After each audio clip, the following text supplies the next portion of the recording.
Yeah. I'm not gonna lie, rather had fun, I think they were up.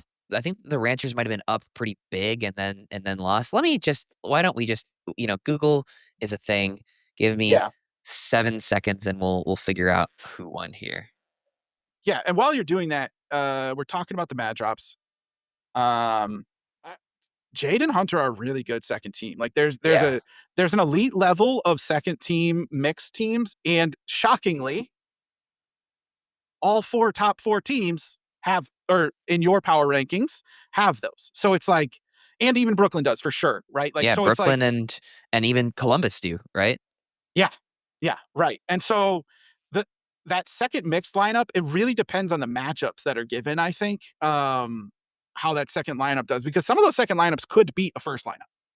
Yeah, for sure. Yeah, especially in a single game. Yeah, Hunter and Jade, they almost got the job done against Dallas, and that would have been a 3-1 win for them too. They were up Yeah. 10-5, and they had several match points against Augie and Tyra, who just always are It, such a freaking pain in the ass. If they're the yeah, biggest pain in the ass team in Major they League have to Pickleball, be. and probably pickleball too. Um, they're just the peskiest. Hang around, don't give you anything free Yeah. for an entire match. Like, yeah, and I that's feel like tough. this is me and you having this conversation every other week or so on this podcast. It's just like, well, Tyra got 70 billion balls back, threw up a couple more defensive lobs, and then got 70 billion more, and they just don't go away. And Yeah. Augie's hands, if Augie is stationary and he is ready to counter, unbelievable. Oh, by the way, did you see? I think memes picked it up, but did you see Augie's counter of Tyson Scorpion and then Tyson flipping him off and stuff? Yeah, dude, I introduced a new segment in my recap videos, bird watching with Zane Navratil, because Okay, I there's like nothing. it. You have to check that out. I was Okay, super fucking proud of that one because I okay. thought it was the funniest thing. Why does it seem like every week we've got somebody flipping somebody else off? There's nothing that pickleball players love more than flipping the bird. So in my recap videos, look at this. I have it right here. Hold on, let me put the outfit on real quick. For those just listening, this is why you got to watch. Hold on, one Yeah, sec. you gotta watch. This is hysterical. For those of you listening, Zane has now turned his back. He is changing into something. He's putting a outfit on. I'm not sure. He's not changing so much as like putting headwear or glasses or something on. Okay, we have like one of those fishing hats. That's okay. Oh my gosh. Yep, he's on an expedition, folks. He's on an expedition. I can't hear anything. I couldn't hear anything, but would you I was like I was just giving the listeners at home a play-by-play of what was exactly happening, and I ended it with Zane is now on an expedition.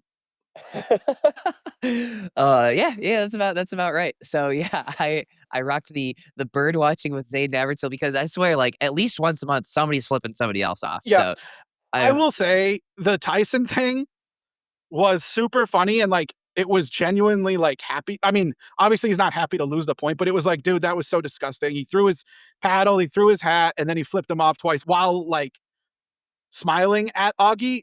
But that was an unbelievable game. Anyways, did you ever? You said we got sidetracked. Did you ever Google who won that men's matchup? T Dog, you probably won't be surprised to hear this. I'm getting 503 errors from Major League Pickleball's website right now. Oh my So god. Okay. they suggest refreshing the page. So yeah, I got nothing. Okay. I got nothing. I'll find it real quick. Ben and Hunter won 11-5 over Christian and Eric. Okay, so that Thank answers you, that, Pickle and King. we were correct. I was looking at the team, like, part of it, Okay. so Yeah. it's It updated, I is a guess, in little bit certain. difficult to navigate, but all the data you could possibly want is there for sure. Nice.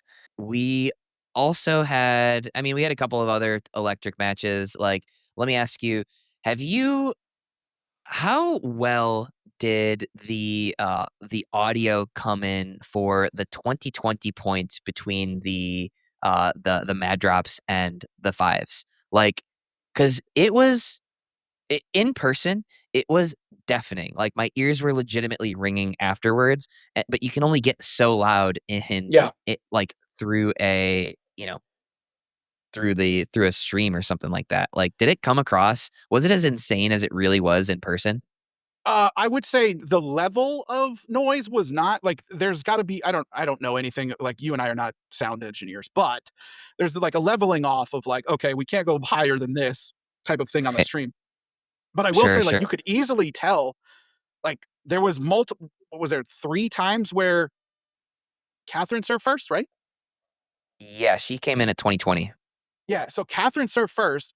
There was, like, at least 3 times where Catherine was ready to play and Anna Lee was ready to play, and you could easily see, like, they had to stop, and they were just waiting for the ref, and then it went again and again because the crowd was so loud, if the ref had called the score, no one would have even heard the score. So you could kinda tell, but it wasn't that loud. Yeah, I gotcha.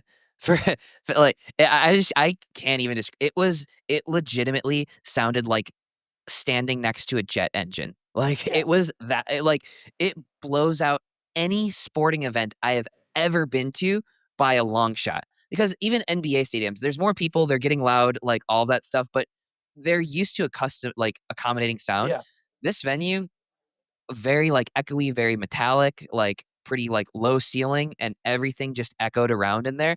This was way louder than any NBA game that I've ever been to at its loudest and, like, not close. Like, I yeah. I I just I have to keep harping on this because, like, if it doesn't come across on the stream, it was absolutely insane. And that's like, I wanna say that's a super big pro for the event overall and, like, the venue itself, like we already talked about, everybody loved the venue. The only con that I heard, and I saw it happen, is, like, it's so championship court is so close to grandstand that multiple times they had to stop what was going on grandstand, to go, like, have championship court happen. So if that's gonna be the case, I think they could stagger some stuff or MLP is learning. This is like the first really, really, really great indoor venue, I think. And so I think they'll figure it out. But it was like, I mean, they had to stop multiple points in on grandstand. Yeah, yeah. If you're looking for a chill way to wind down after your rec game, listen up. Cycling Frog is giving away its best-selling THC seltzers for free. All you have to do is pay $2 for shipping. They're fruit forward, taste great, and they're perfect for a post-game cool down or just hanging out with friends. So grab your free can now by clicking the link in the description box. You're not going to want to miss this. Yeah. I'm not gonna lie, rather had fun, yeah.